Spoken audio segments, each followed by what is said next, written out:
কিয়ামতের ঠিক আগে এই পৃথিবীর সাক্ষী হবে এমন এক ভয়ঙ্কর ফিতনার, যার নাম শুনলেই মানুষের শরীরের লোম খাড়া হয়ে যায়। এটি হলো হাজার হাজার বছর ধরে বন্দী থাকা এক ভয়ঙ্কর জাতির গল্প। এটি হলো ইয়াজুজ ও মাজুজের কাহিনী। ইয়াজুজ ও মাজুজ হলো হযরত নূহ আলাইহিসসালামের বংশ থেকে আসা এক জাতি।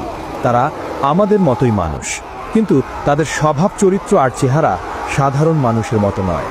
হাদিসের বর্ণনা অনুযায়ী তারা হবে বেটে, তাদের মুখ হবে চ্যাপ্টা, নাক হবে ছোট এবং চোখগুলো হবে ছোট ছোট। তাদের সংখ্যা এতটাই হবে যে তা মানুষের কল্পনাকেও হার মানাবে। তারা যখন কোনো একটি নদীর পাশ দিয়ে যাবে, তখন তারা সেই নদীর সমস্ত পানি পান করে শেষ করে ফেলবে।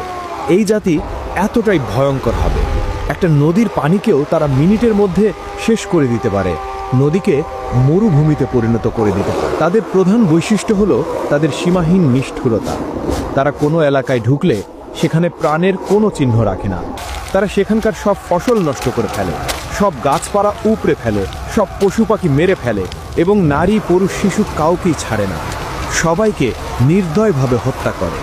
বহু শত বছর আগে বাদশাহ জুলকারনাইন নামে আল্লাহর এক নেককার বান্দা ইয়াজুজ ও মাজুজের অত্যাচার থেকে মানুষকে বাঁচানোর জন্য দুটি পাহাড়ের মাঝখানে লোহা ও তামা গলিয়ে এক শক্ত প্রাচীর তৈরি করে দিয়েছিলেন। সেই দিন থেকে তারা সেই প্রাচীরের ওপারেই বন্দী অবস্থায় আছে।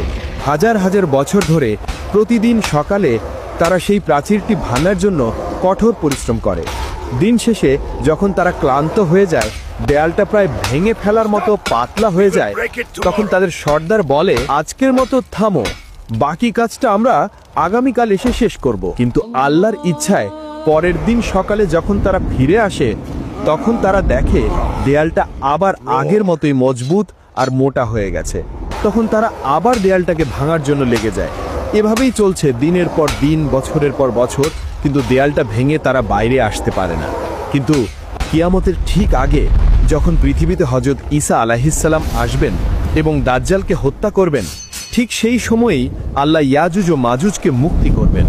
সেদিনও তার আগের মতোই সারাদিন ধরে দেয়ালটা ভাঙতে থাকবে।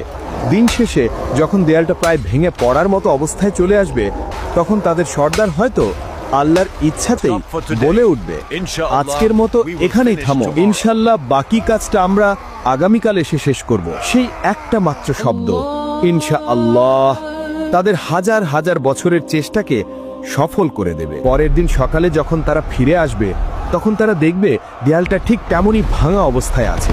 এরপর তারা এক ধাক্কাতেই সেই দেয়ালটা ভেঙে ফেলবে এবং কোটি কোটি ইয়াজুজ